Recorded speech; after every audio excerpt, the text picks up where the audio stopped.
ओम देवानां हृदयं ब्रह्माण्डविन्दत्। भागवते प्रथमे स्कन्धे सप्तदशे अध्याये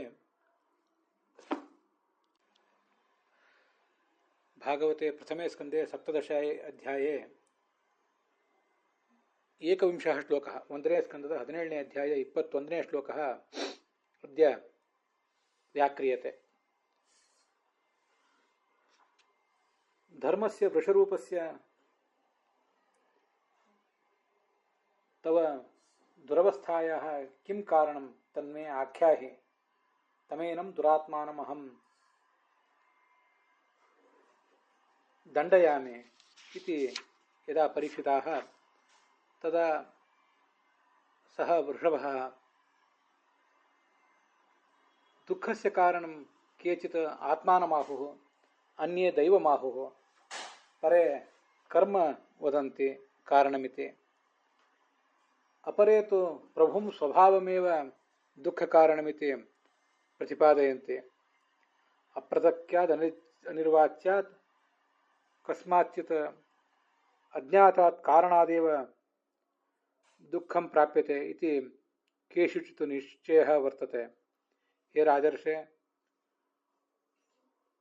त्वं तु राजा ऋषिश्च, दुःखस्य कारणमिति अनुरूपं कारणं त्वमेव विमृश, स्वमनीषया विमृश इति सः वृषभः परीक्षितमाह।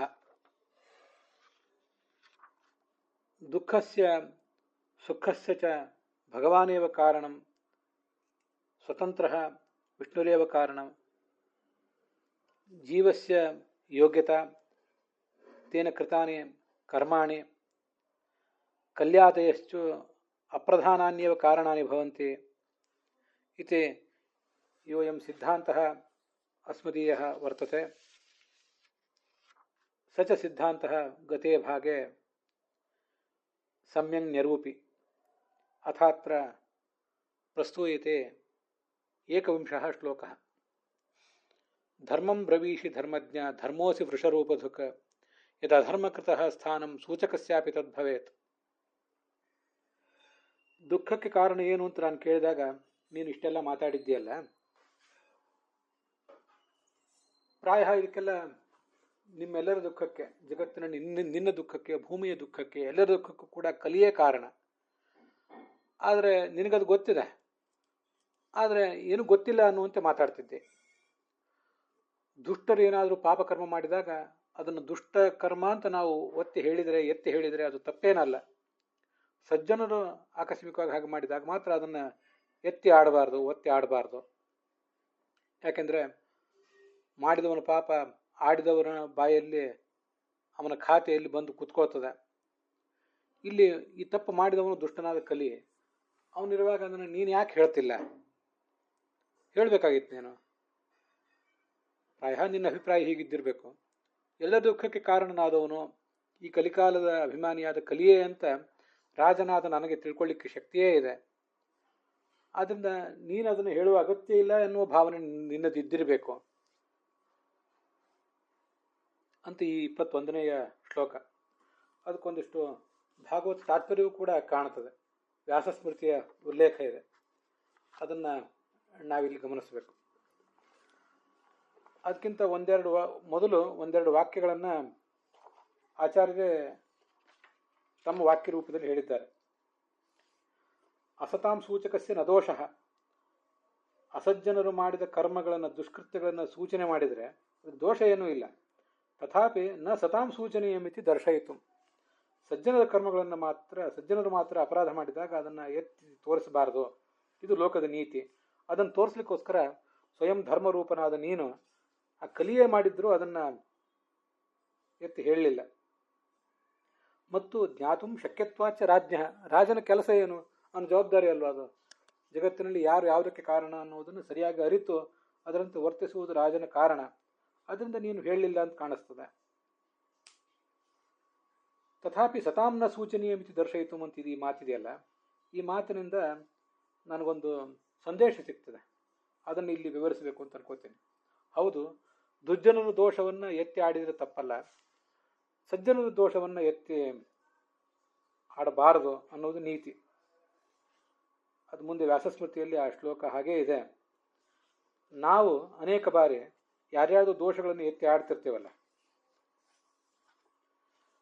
ಆ ದೋಷವನ್ನು ಎತ್ತಿ ಆಡುವುದೇ ಒಂದು ಸ್ವಭಾವವನ್ನಾಗಿ ಮಾಡ್ಕೊಂಡು ಬಿಟ್ಟಿರ್ತೀವಿ. ಅಂಥ ಒಂದು ಸ್ವಭಾವಕ್ಕೆ ಇಲ್ಲಿ ಒಂದು ಎಚ್ಚರಿಕೆ ಕೊಟ್ಟಿದ್ದಾರೆ, ಸ್ವಭಾವಕ್ಕೊಂದು ಮದ್ದು ಅರೆದಿದ್ದಾರೆ ಅಂತ ನನಗೆ ಕಾಣಿಸೋದು.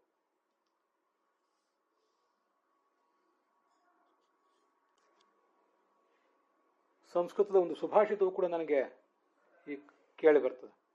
ಸ್ತ್ರೀಯೋ ಭಾರೇಣ ತುಷ್ಯಂತೆ ಗಾವ ಸ್ವಚ್ಛಂದ ಚಾರತಃ ಕುಂಜರಾ ಪಾಂಸು ವರ್ಷೇಣ ಬ್ರಾಹ್ಮಣ ಪರನಿಂದಯ ಅಂತ.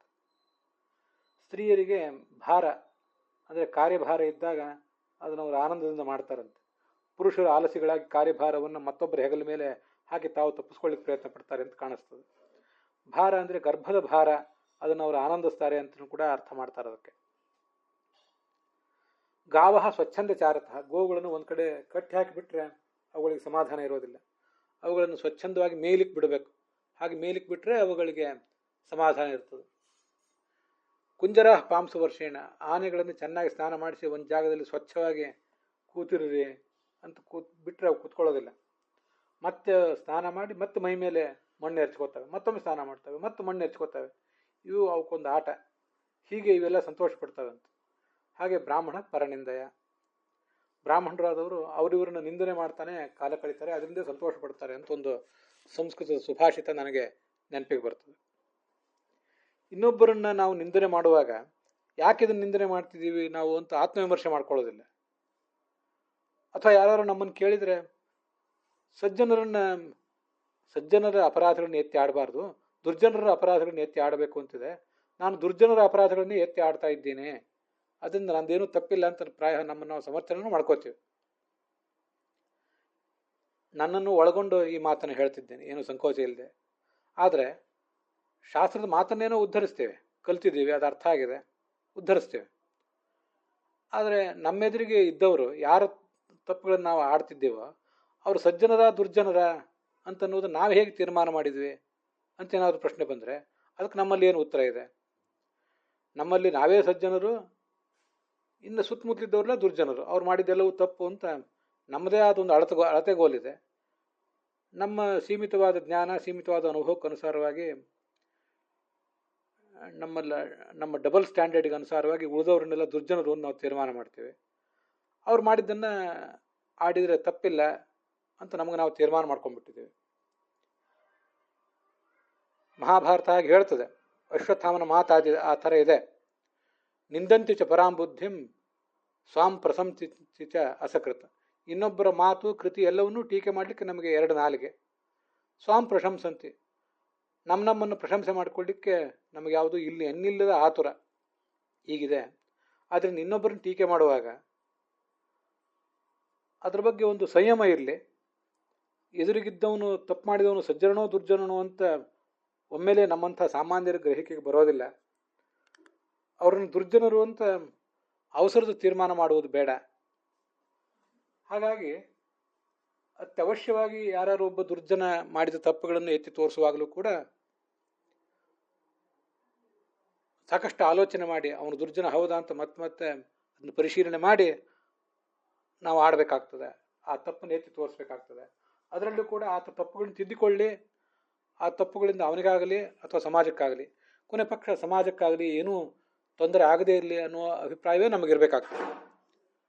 ನಮ್ಮ ನಾಲಿಗೆ ತೆವಲನ್ನು ತೀರಿಸ್ಕೊಳ್ಳಿಕ್ಕಾಗಿ ನಾವು ಅವ್ರನ್ನ ಟೀಕೆ ಮಾಡುವುದಲ್ಲ ಅನ್ನುವ ಸಂದೇಶವನ್ನು ಈ ಯಮಧರ್ಮ ಇಲ್ಲಿ ಕೊಡ್ತಿದ್ದಾನೆ ವೃಷಭ ರೂಪದಲ್ಲಿ ಅಂತ ನನಗೆ ಅನಿಸೋದು. ಅವನಿಗೆ ಗೊತ್ತಿದೆ ಕಲಿ ಈ ಎಲ್ಲ ಕೇಡುಗಳಿಗೆ ಕಾರಣ, ಪ್ರಧಾನ ಕಾರಣ ಭಗವಂತ. ನಮ್ಮ ಪ್ರಾರಬ್ಧ ಕರ್ಮ, ಕಲಿ, ನಮ್ಮ ಯೋಗ್ಯತೆ ಇವೆಲ್ಲವೂ ಅಪ್ರಧಾನ ಕಾರಣ ಅನ್ನೋದೆಲ್ಲ ಗೊತ್ತಿದೆ. ಈ ಸಂದರ್ಭದಲ್ಲಿ ಕಲಿಕಾಲ ಇದೆ. ಇದು ಕಲಿಕಾಲದ ಕಾರಣದಿಂದಾಗಿ ಕಾಲದ ಅಭಿಮಾನಿಯಾದ ಆ ದುಷ್ಟ ದೈತ್ಯ ಇದನ್ನೆಲ್ಲ ಮಾಡ್ತಿದ್ದಾನೆ ಅಂತ ಅವನಿಗೆ ಗೊತ್ತಿದೆ. ಉಳಿದವರು ಎಲ್ಲರಿಗಿಂತ ಹೆಚ್ಚು ಅವನಿಗೆ ಚೆನ್ನಾಗಿ ಗೊತ್ತಿದೆ. ಧರ್ಮ ಅಧರ್ಮಗಳ, ನ್ಯಾಯ ಅನ್ಯಾಯಗಳ ತೀರ್ಮಾನ ಮಾಡಬೇಕಾದವನು ಅಂಥವನು ಇಂಥ ಸಂಯಮ ವಹಿಸ್ತಿದ್ದಾನೆ. ತುಂಬ ಅದ್ಭುತವಾದ ಸಂಗತಿ ಇದು. ನಮಗೇನಾಗಿದೆ? ಯಮಧರ್ಮನಂತವನೇ ಇಂಥ ಒಂದು ಸಂಯಮ ವಹಿಸ್ತಿರುವಾಗ ನಾವು ಇನ್ನೊಬ್ಬರ ತಪ್ಪುಗಳನ್ನು, ಅವರ ಕೃತಿಗಳನ್ನು ಆಡಿಕೊಳ್ಳಿಕ್ಕೆ ಇಷ್ಟ್ಯಾಕೆ ಅವಸರ ತೋರಿಸ್ತೀವಿ? ಬಹಳ ನಾವು ಆಲೋಚನೆ ಮಾಡಬೇಕಾದಂಥ ಒಂದು ಸಂಗತಿ ಇದು.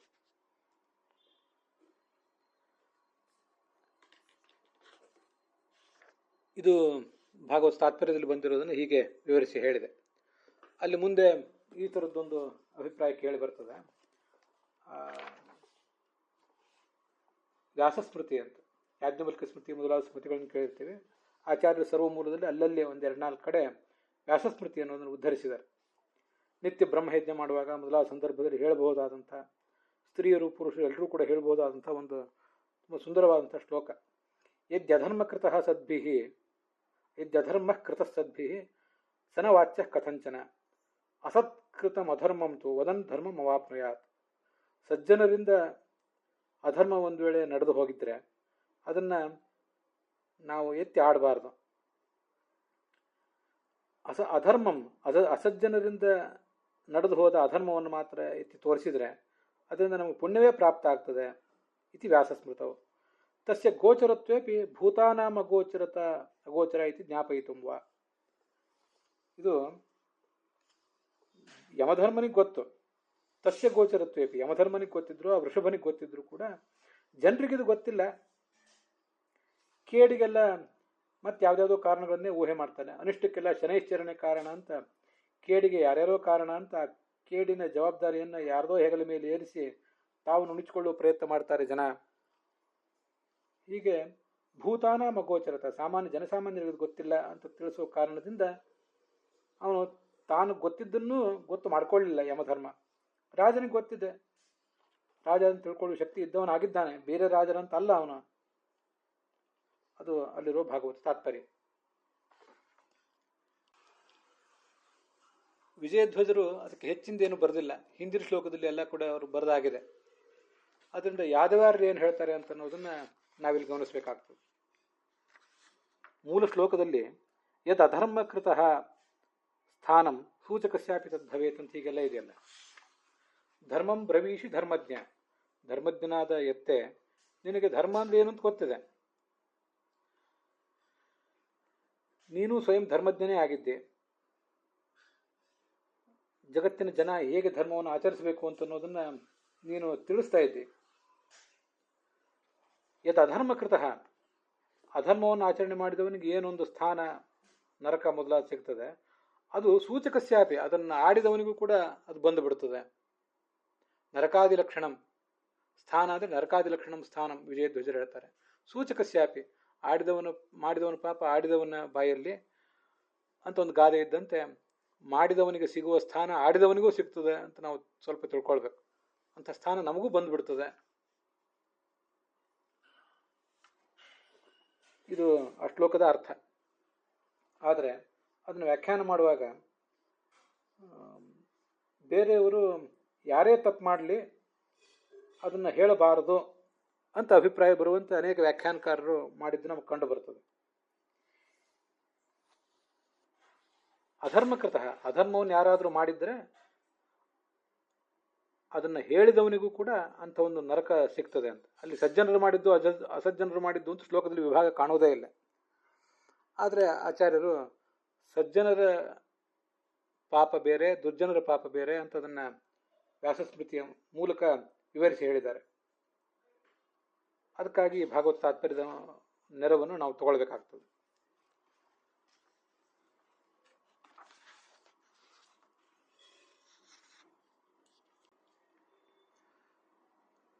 ಯಾದವಾರ್ಯರ ಆ ಮಾತಿನಲ್ಲಿ ಯತಸ್ತ್ವಂ ಧರ್ಮಜ್ಞೋಸಿ, ಧರ್ಮರೂಪದ ವೃಷಭ ನೀನು, ಆದ್ದರಿಂದ ನಿನಗೆ ಅದೆಲ್ಲವೂ ಗೋಚರ ಆಗೇ ಆಗ್ತದೆ. ಆದ್ದರಿಂದ ನೀನು ದುರ್ಜನರು ಮಾಡಿದ ಈ ಕಲಿ ಮಾಡಿದ ಪಾಪವನ್ನು ಹೇಳಬಹುದಿತ್ತು.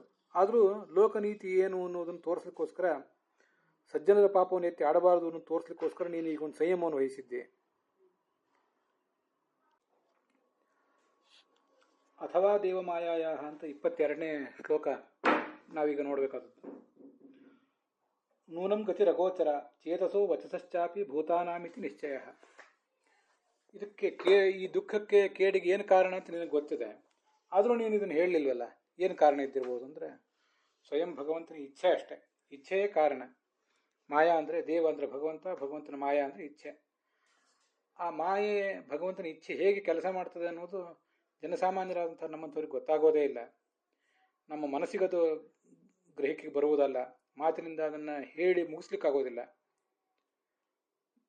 ಇದು ಎಲ್ಲ ಭೂತರದು ಸಮಸ್ಯೆನೇ, ಎಲ್ಲ ಜೀವರದು ಇದು ಸಮಸ್ಯೆ. ಅದಕ್ಕಾಗಿ ನೀನು ಪ್ರಾಯ ಅದನ್ನು ಹೇಳಲಿಲ್ವೇನೋ.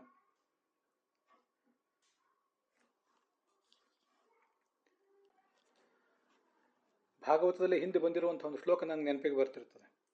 ಪ್ರಾಯೇಣೈತದ್ ಭಗವತಃ ಈಶ್ವರಸ್ಯ ವಿಚೇಷ್ಟಿತಂ ಮಿಥೋ ನಿಘ್ನಂತಿ ಭೂತಾನಿ ಭಾವಯಂತಿ ಚಯನ್ಮಿಥಃ ಅಂತ. ಇದೆಲ್ಲವೂ ಭಗವಂತನ ಚೇಷ್ಟೆ. ಅದೇನು ಅಂದರೆ ಮಿಥೋ ನಿಘ್ನಂತಿ ಭೂತಾನಿ, ಈ ಜೀವರು ಪರಸ್ಪರ ಒಬ್ಬರನ್ನೊಬ್ಬರು ಹಾನಿಗೊಳಪಡಿಸ್ತಾರೆ. ಕೆಲವು ಬಾರಿ ಒಬ್ಬರನ್ನೊಬ್ಬರು ಪ್ರೀತಿಯಿಂದ ಉಪಚರಿಸ್ತಾರೆ. ಇವತ್ತು ನಮ್ಮನ್ನು ಪ್ರೀತಿಯಿಂದ ನೋಡಿಕೊಂಡವರು ನಾಳೆ ನಮ್ಮನ್ನು ಕೆಟ್ಟದಾಗಿ ನೋಡಿಕೋತಾರೆ. ಇವತ್ತು ಕೆಟ್ಟದಾಗಿ ನೋಡಿಕೊಂಡವರು ಅದಕ್ಕೆ ವಿಪರೀತವಾಗಿ ನಾಳೆ ನಮ್ಮ ಜೊತೆ ಚೆನ್ನಾಗಿರ್ತಾರೆ. ಕೆಲವರು ನಮ್ಮ ಜೊತೆ ಚೆನ್ನಾಗಿದ್ದರೆ ಕೆಲವರು ನಮ್ಮ ಜೊತೆ ಕೆಟ್ಟದಾಗಿರ್ತಾರೆ. ಯಾರೋ ನಮ್ಮ ಜೊತೆ ಚೆನ್ನಾಗಿರಬೇಕು, ನಮ್ಮನ್ನು ಅವರು ಪ್ರೀತಿಯಿಂದ ಉಪಚರಿಸಬೇಕು ಅಂತ ನಾವು ನಿರೀಕ್ಷೆ ಮಾಡ್ತೇವೆ, ಅವರು ಕೆಟ್ಟದಾಗೆ ವರ್ತನೆ ಮಾಡ್ತಾರೆ. ಒಬ್ರು ಯಾರೋ ಕೆಟ್ಟವರು, ಅವರಿಂದ ನಮಗೇನು ಪ್ರೀತಿಯ ವರ್ತನೆ, ಸ್ನೇಹದ ವರ್ತನೆ ನಿರೀಕ್ಷಿತ ಆಗಿಲ್ಲದೆ ಹೋದರೂ ಕೂಡ ಅಂಥವ್ರ ಕಡೆಯಿಂದ ನಮಗೆ ಪ್ರೇಮದ ವರ್ತನೆ, ಸೌಹಾರ್ದದ ವರ್ತನೆ ಕಂಡು ಬರ್ತದೆ. ಇದಕ್ಕೆಲ್ಲದಕ್ಕೂ ಕೂಡ ಭಗವಂತನ ಇಚ್ಛೆ ಅದೇ ಕಾರಣ ಅಷ್ಟೆ. ಹರಿಯ ಇಚ್ಛಾ ಮಹಾಮಾಯೇತ್ಯ ವಿದ್ಯೇತಿ ನಿಯತಿರ್ಮೋಹನೀತಿ ಚ ಪ್ರಕೃತಿರ್ ವಾಸನೇತ್ಯೇವಂ ತವೇಚ್ಛಾನಂತ ಕಥ್ಯತೆ ಅಂತ ಹೀಗೆ ಬಂದಿದೆ. ಆದ್ದರಿಂದ ಭಗವಂತನ ಮಾಯಾ ಅಂದರೆ ಇಲ್ಲಿ ಮಾಯೆ ಅಂದರೆ ಇಚ್ಛೆ ಅಂತಲೇ ಅರ್ಥ. ನೀನು ಧರ್ಮದ ದೇವತೆ, ಅದನ್ನು ಮೊದಲೇ ಕೇಳಿದ್ದ ಅವನು, ಈ ಯಾವುದೋ ಒಂದು ಧರ್ಮದ ದೇವತೆಯೋ ಹೇಗೆ ನೀನು ಅಂತ. ನಿನಗೆ ತಪಸ್ಸು, ಶೌಚ, ದಯಾ ಮತ್ತು ಸತ್ಯ ಅಂತ 3 ಪಾದಗಳು ಕೃತಯುಗದಲ್ಲಿ ಇದ್ದವು. ಮುಂದೆ ತ್ರೇತಾಯುಗಕ್ಕೆ ಬಂದಾಗ ಒಂದೊಂದು ಪಾದ ಕಡಿಮೆ ಆಗ್ತಾ ಬಂತು. ದ್ವಾಪರಯುಗದಲ್ಲಿ 2 ಪಾದ ಉಳಿದವು. ಅಧರ್ಮಾಂಗೈಹಿ ತ್ರಯೋಹೋ ಭಗ್ನಾಹ, ಅಧರ್ಮಕ್ಕೂ ಕೂಡ ಅನೇಕ ಕಾರಣಗಳಿವೆ. ಆ ಕಾರಣಗಳಿಂದಾಗಿ ಇವೆಲ್ಲವೂ, ಈ ಪಾದಗಳೆಲ್ಲವೂ ಕೂಡ ಕ್ರಮವಾಗಿ ಭಗ್ನ ಆಗ್ತಾ ಹೋದವು. ಸ್ಮಯ ಸಂಗ ಮದೈಹಿ. ಸ್ಮಯ ಅಂದರೆ ಅಹಂಕಾರ, ಇವೇ ಅಧರ್ಮದ ಅಂಗಗಳು. ಅಹಂಕಾರ. ಸಂಘ ಅಂದರೆ ವಿಷಯಾಸಕ್ತಿ, ವಿಷಯವನ್ನು ಅನುಭವಿಸುವ ಅಂಥ ವ್ಯಕ್ತಿಗಳ ಸಂಘ, ಅದೆರಡೂ ಸಂಘವೇ. ಮದ ಅಂದರೆ ಸಂಪತ್ತು, ಅಧಿಕಾರ, ಸ್ಥಾನಮಾನ ಇತ್ಯಾದಿಗಳಿಂದ ನಮಗೆ ಬಂದಿರುವಂಥ ಮೈ ಮರೆವು. ಅದನ್ನು ಯಾದವಾರ್ಯರು ಬರೀತಾರೆ. ಸ್ಮಯ ಅಂದರೆ ಗರ್ವ. ಆದ್ದರಿಂದ ತಪಸ್ಸು ಅನ್ನುವ ಮೊದಲನೇ ಧರ್ಮದ ಪಾದಕ್ಕೆ ಧಕ್ಕೆ ಬಂದೊದಗ್ತದೆ. ಸಂಘ ಅಂದರೆ ದುರ್ವಿಷಯದ ಕೆಟ್ಟ ವಿಷಯಗಳ ಮತ್ತು ಕೆಟ್ಟ ವಿಷಯಗಳನ್ನು ಸೇವಿಸುವ ವ್ಯಕ್ತಿಗಳ ಸಂಬಂಧ. ಅದರಿಂದ ಶೌಚ, ಸ್ವಚ್ಛತೆ ಅನ್ನುವ ಧರ್ಮದ ಪಾದಕ್ಕೆ ಧಕ್ಕೆ. ಮದ ಅಂದರೆ ಐಶ್ವರ್ಯಾದಿ ಜನಿತ ಉತ್ಸೇಕ. ಸ್ಥಾನಮಾನ ಸಿಕ್ಕಾಗ ನಮಗೆ ಬರುವ ಮೈಮರೆವು. ಅದರಿಂದ ದಯೆ, ಕರುಣೆಯೇ ನಷ್ಟ ಆಗಿ ಹೋಗ್ತದೆ.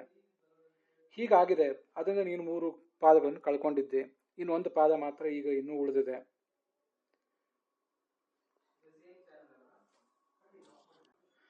ಅದಕ್ಕೆ ಸ್ವಲ್ಪ ಬೇರೆ ಬೇರೆ ಶಬ್ದಗಳನ್ನು ಸೇರಿಸಿ ವೀರರಾಘವರು ಮೊದಲಾದವರು ವ್ಯಾಖ್ಯಾನ ಮಾಡಿದ್ದಾರೆ. ಸ್ಮಯ ಅಂದರೆ ಸ್ವಸ್ಮಿನ್ ಉತ್ಕರ್ಷಧೀಹಿ, ನಾನೇ ಶ್ರೇಷ್ಠ ಎಂಬ ಭಾವನೆ. ಅಹಂಕಾರ ಅಲ್ಲ, ತನ್ನ ಬಗ್ಗೆ ಓವರ್ ಎಸ್ಟಿಮೇಷನ್, ಅದು ತಪಸ್ಸಿಗೆ ನಾಶಕ. ಸಂಘ ಅಂದರೆ ಸಹವಾಸ, ಅದು ಗೊತ್ತಿದೆ, ಶೌಚಕ್ಕೆ ವಿರೋಧಿ. ಮದ ಅಂದರೆ ಅದು ಅಹಂಕಾರ, ಅದು ದಯೆಗೆ ವಿರೋಧಿ. ಸ್ಮಯ ಅಂದರೆ ಬುದ್ಧಿ ಮೋಹರೂಪವಾದದ್ದು. ಸಂಘ ಅಂದರೆ ವಿಷಯಾಸಕ್ತಿ. ಮದ ಅಂದರೆ ಗರ್ವ. ಹೀಗೆಲ್ಲ ಬೇರೆ ಬೇರೆ ಅರ್ಥಗಳನ್ನು ಬಳಿತಾರೆ.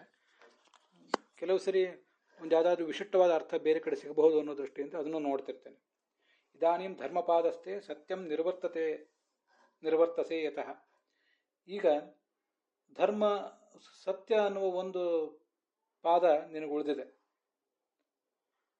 ಆ ಧರ್ಮದ 4 ಪಾದಗಳಲ್ಲಿ ಸತ್ಯ ಅನ್ನುವ ಒಂದು ಪಾದ, ಅದರಿಂದ ನೀನೀಗ ಮುನ್ನಡೆದಿದ್ದಿ. ಅದನ್ನು ಈ ಅಧರ್ಮ ರೂಪದ ಕಲಿ ನಾಶ ಮಾಡಲಿಕ್ಕೆ ಹೊರಟಿದ್ದಾನೆ. ನಿರ್ವರ್ತಸೆ ಅಂದರೆ ನಿವೃತ್ತನಾಗುವುದು, ರಿಟೈರ್ಡ್ ಆಗುವುದು ಅಂತ ಅರ್ಥ ಅಲ್ಲ, ಮುನ್ನಡೆಯುವುದು ಅಂತ ಅರ್ಥ. ನಿತರಾಮ್ ಆತ್ಮಸ್ಥಿತಿಂ ಕರೋಷಿ ಅಂತ ಯಾದವಾರ್ಯರು ವ್ಯಾಖ್ಯಾನ ಮಾಡ್ತಾರೆ. ಬೇರೆ ಕಡೆ ನಿರ್ವರ್ತಯೇದ್ಯತಃ ಅಂತ ಇನ್ನೊಂದು ಪಾಠ ಇದೆ, ಅದೇನು ಬೇಕಾಗಿಲ್ಲ. ಸತ್ಯಂ ನಿರ್ವರ್ತಸೆ, ಮುನ್ನಡೀತಿ ಅಂತ ಈಗ ಅರ್ಥ ಅದಕ್ಕೆ ಬರೆದಿದ್ದಾರೆ. ತಮ್ ಜಿಗೃಕ್ಷತಿ ಅಧರ್ಮೋಯಂ. ಆ ಸತ್ಯವೆಂಬ ಪಾದಕ್ಕೂ ಕೂಡ ಗ್ರಹಣ ತರಲಿಕ್ಕೆ ಹೊರಟಿದ್ದಾನೆ ಈ ಅಧರ್ಮ. ಅದನ್ನು ನಾನು ಗಮನಿಸಿದ್ದೀನಿ ಅಂತ ನಾನು. ಮತ್ತೆ ಈ ಗೋವಿದೆಯಲ್ಲ, ಆಕಳು, ಇದ್ಯಾರು ಅಂದರೆ ಭೂಹು ಭೂಮಿ ಇವಳು, ನನಗೆ ಗೊತ್ತಿದೆ ಇವಳ ಬಗ್ಗೆ. ಇವಳ ಭಾರ ಬಹಳ ಆದಾಗ ಇವಳ ಭಾರವನ್ನು ಪರಿಹರಿಸಬೇಕು ಎಂಬ ಇಚ್ಛೆಯಿಂದ ಭಗವಂತ ಇಲ್ಲಿ ಬಂದಿದ್ದ. ತನ್ನ ಪಾದದ ಗುರುತುಗಳನ್ನು ಇವಳ ಮೇಲೆ ಮೂಡಿಸಿದ್ದ. ಅದರಿಂದ ಇವಳಿಗೆ ಆಗ ರೋಮಾಂಚನ ಆಗಿತ್ತು. ಇವತ್ತು ಅವಳು ದುಃಖ ಪಡ್ತಿದ್ದಾಳೆ, ಅಶ್ರುಕಲ, ಕಣ್ಣೀರು ಸುರಿಸ್ತಾ ಇದ್ದಾಳೆ. ಸಾಧ್ವಿ ದುರ್ಭಗ ಇವ ಉಜ್ಜಿತ, ಅದೃಷ್ಟಹೀನ ಹೆಂಗಸಿನಂತೆ ಅವಳು ಸಂಕಟ ಪಡ್ತಿದ್ದಾಳೆ. ಶಾಸ್ತ್ರಗಳ ಬಗ್ಗೆ, ಶಾಸ್ತ್ರಜ್ಞರ ಬಗ್ಗೆ, ಸಂಪ್ರದಾಯ ಸಂಸ್ಕೃತಿಗಳ ಬಗ್ಗೆ ಗೌರವವಿಲ್ಲದ ರಾಜರೆಂಬ ಹೆಸರಿನ ಅಸಂಸ್ಕೃತ ವ್ಯಕ್ತಿಗಳು ಈ ಭೂಮಿಯನ್ನು ಇನ್ನು ಮುಂದೆ ಆಳುವವರಿದ್ದಾರಲ್ಲ, ನನ್ನನ್ನು ಆಳುವವರಿದ್ದಾರಲ್ಲ, ನನ್ನ ಗತಿ ಏನು ಅಂತ ಅವಳು ಸಂಕಟ ಪಡ್ತಿದ್ದಾಳೆ. ಹೀಗೆ ಆ ಭೂಮಿಗೆ ಮತ್ತು ಗೋವಿಗೆ ಮತ್ತು ವೃಷಭಕ್ಕೆ ಎರಡಕ್ಕೂ ಸಮಾಧಾನ ಹೇಳಿದ ಅವನು. ಖಡ್ಗವನ್ನೇ ಕೈಗೆತ್ಕೊಂಡ. ಆಗ ಕಲಿಗೆ ಬಹಳ ಹೆದರಿಕೆ ಆಯಿತು. ತನ್ನ ರಾಜಲಾಂಛನಗಳನ್ನು ಏನು ಧರಿಸಿದ್ದಾದನ್ನೆಲ್ಲ ಕಿತ್ತೊಗೆದ. ಆ ಪರೀಕ್ಷಿತನ ಪಾದಕಮಲಗಳಿಗೆ ಅವನು ನಮಸ್ಕರಿಸಿದ. ಪಾದಕಮಲಗಳಿಗೆ ಬಿದ್ದಾಗ ಈ ದೀನವತ್ಸಲ, ಈ ರಾಜ ಶರಣಾಗತರಾದವರನ್ನ ಕೊಲ್ಲಬಾರದು ಅನ್ನುವ ವ್ರತ ಇದ್ದವನು. ಹಾಗಾಗಿ ಆಹಚೇದಂ ಹಸನ್ನಿವ ನಕ್ಕು ಹೇಳಿದ್ದಂತೆ, ನಾವು ಅರ್ಜುನನ ಕೀರ್ತಿಯನ್ನು ಮುಂದುವರಿಸುವಂಥವ್ರು. ಅರ್ಜುನನ ಮಗ ಅಭಿಮನ್ಯು, ಅಭಿಮನ್ಯುವಿನ ಮಗ ನಾನು. ಅರ್ಜುನನ ಮತ್ತು ಪಾಂಡವರೆಲ್ಲರ ಕೀರ್ತಿಯನ್ನು ಮುಂದುವರಿಸಲಿಕ್ಕಾಗಿರುವಂಥವ್ರು ನಾವು. ಅದರಂತೆ ನಿನ್ನನ್ನು ಈಗ ಸಂಹಾರ ಮಾಡಬೇಕು ಅಂತ ಅಪರಾಧ ನೀನು ಮಾಡಿದ್ದಿ. ಆದರೆ ಶರಣಾಗತನಾಗಿರುವುದರಿಂದ ನಿನಗೇನೂ ತೊಂದರೆ ನಾನು ಕೊಡ್ತಿಲ್ಲ. ನೀನಿವತ್ತು ಇಲ್ಲಿ ಇರ್ತಕ್ಕದ್ದಲ್ಲ. ನವರ್ತಿತವ್ಯಂ ಭವತ ಕಥಂಚಿತ್ ಕ್ಷೇತ್ರೇ ಮದೀಯೇ ತ್ವಂ ಅಧರ್ಮ ಬಂಧು. ನನ್ನ ಈ ರಾಜ್ಯದಲ್ಲೇ ನೀನು ಇರ್ತಕ್ಕದ್ದಲ್ಲ. ಕ್ಷೇತ್ರ ಅಂದರೆ ನನ್ನ ಶರೀರ, ಇಲ್ಲೂ ಕೂಡ ನೀನು ಇರ್ತಕ್ಕದ್ದಲ್ಲ ಅಂತ ಅವನಿಗೆ ಒಂದು ಶಾಸನ ಮಾಡಿದ ಅಂತ ಈಗ ಅದಕ್ಕೆ ಅರ್ಥ ಬರೀತಾರೆ. ದೇಹಮಾರಭ್ಯ ರಾಷ್ಟ್ರ ಪರ್ಯಂತ ಸ್ಥಾನ ವಿವಕ್ಷಯ. ನನ್ನ ದೇಹದಲ್ಲೂ ಇರಬಾರ್ದು, ರಾಷ್ಟ್ರದಲ್ಲೂ ಇರಬಾರ್ದು, ನೀನು ಇಲ್ಲಿಂದ ತೊಲಗಬೇಕು ಅಂತ ಅವನು ಶಾಸನ ಮಾಡ್ತಿದ್ದಾನೆ.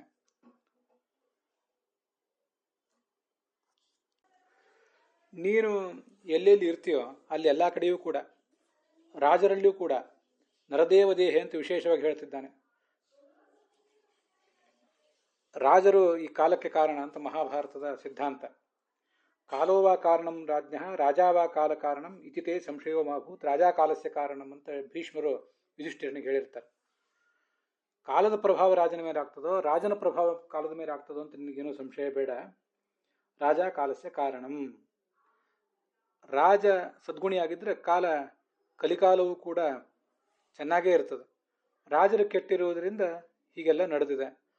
ಅದಕ್ಕಾಗಿ ರಾಜರು ಮುಖ್ಯ, ಆಡಳಿತಗಾರರು ಮುಖ್ಯ. ನಮ್ಮ ಈ ಪ್ರಜಾಪ್ರಭುತ್ವದ ಕಾಲದಲ್ಲಿ ಪ್ರಜೆಗಳು ಮತ್ತು ಪ್ರಜೆಗಳಿಂದ ಆಯ್ಕೆಯಾದ ಆಡಳಿತಗಾರರು ಮುಖ್ಯ. ನೀನು ಇಲ್ಲಿದ್ದರೆ ಅವರಲ್ಲಿ ಎಲ್ಲ ಥರದ ದುರ್ಗುಣಗಳು ಸೇರ್ಕೋತವೆ. ದುರಾಸೆ, ಅಸತ್ಯ, ಕಳ್ಳತನ, ದೌರ್ಜನ್ಯ, ಪಾಪಕರ್ಮ ಮಾಡುವ ಸ್ವಭಾವ, ಬಡತನ, ವಂಚಕತನ, ಕಲಹ, ಡಂಭಾಚಾರ, ಇವೆಲ್ಲವೂ ಕೂಡ ತಾನಾಗೇ ಅಲ್ಲಿ ಬಂದು ಸೇರ್ಕೊಂಡು ಬಿಡ್ತವೆ. ಆದ್ದರಿಂದ ನೀನು ಇಲ್ಲಿ ಇರ್ತಕ್ಕದ್ದಲ್ಲ. ಇದು ಅವನು ಮಾಡಿರುವಂಥ ಒಂದು ಶಾಸನ, ಪರೀಕ್ಷಿತ ಕಲಿಗೆ ಮಾಡಿದ ಶಾಸನ ಅದು. ಹೀಗೆ 31ನೇ ಶ್ಲೋಕ ಇದು, 1ನೇ ಸ್ಕಂದದ 17ನೇ ಅಧ್ಯಾಯದ 31ನೇ ಶ್ಲೋಕ. ಅದರದೊಂದಿಗೆ ಇವತ್ತಿನ ಈ ಭಾಗ ಸಮಾಪ್ತ ಕಾಣ್ತಿದೆ. ನೀನು ಈ ಪ್ರದೇಶದಲ್ಲೇ ಇರಬಾರದು. ವೇದಾಧ್ಯಯನ ಮತ್ತು ದೇವತೆಗಳ ಉತ್ಪತ್ತಿ ಎಲ್ಲವೂ ಹೇಗಾಗ್ತದೆ ಅನ್ನೋದನ್ನು ಅರಿತಿರುವಂಥ ಜ್ಞಾನಿಗಳು ಈ ಜಗತ್ತಿನಲ್ಲಿ ಭಗವಂತನ ಆರಾಧನೆ ಮಾಡ್ತಿದ್ದಾರೆ. ಅದನ್ನು ಮುಂದಿನ ಶ್ಲೋಕ ಹೇಳ್ತದೆ. ಬ್ರಹ್ಮಯಜ್ಞ ಅಂದರೆ ತಾವು ನಿತ್ಯ ಶಾಸ್ತ್ರಾಧ್ಯಯನ ಮಾಡುವುದು. ವಿತಾನ ಯಜ್ಞ ಅಂದರೆ ದೇವತೆಗಳು ಯಾರಿಂದ ಯಾರು ಹುಟ್ಟುತ್ತಾರೆ, ಎಲ್ಲಿ ಹೋಗಿ ಸೇರ್ಕೊಳ್ತಾರೆ ಅಂತ ಲಯಚಿಂತನೆ ಮಾಡೋದು. ಹಿಂದೆ ಯುಧಿಷ್ಠಿರನ ಪ್ರಸಂಗದಲ್ಲಿ ಮತ್ತು ಧೃತರಾಷ್ಟ್ರನ ಪ್ರಸಂಗದಲ್ಲಿ ನೋಡಿದ್ದೇವೆ. ಈ ಬ್ರಹ್ಮಾವರ್ತ ಅಂದರೆ ಆರ್ಯಾವರ್ತ, ಅಲ್ಲಿ ಧರ್ಮ ಸತ್ಯಗಳೇ ಯಾವತ್ತೂ ಮುಂದುವರಿತಿರಬೇಕು. ನೀನು ಇಲ್ಲಿ ಇರ್ತಕ್ಕದ್ದಲ್ಲ. ಈ ಯಜ್ಞಗಳನ್ನು ಮಾಡಿದ ಮುನಿಗಳಿಗೆ ಪ್ರಸನ್ನನಾಗಿ ಭಗವಂತ ತಾನು ಇಲ್ಲಿ ವ್ಯಕ್ತನಾಗಿ ಅವರಿಗೆ ಎಲ್ಲ ರೀತಿಯಾದ ಸುಖ ಕೊಡ್ತಾನೆ. ಯಾವತ್ತೂ ಎಲ್ಲ ಕಡೆ ವ್ಯಾಪಿಸಿದ್ದಾನೆ.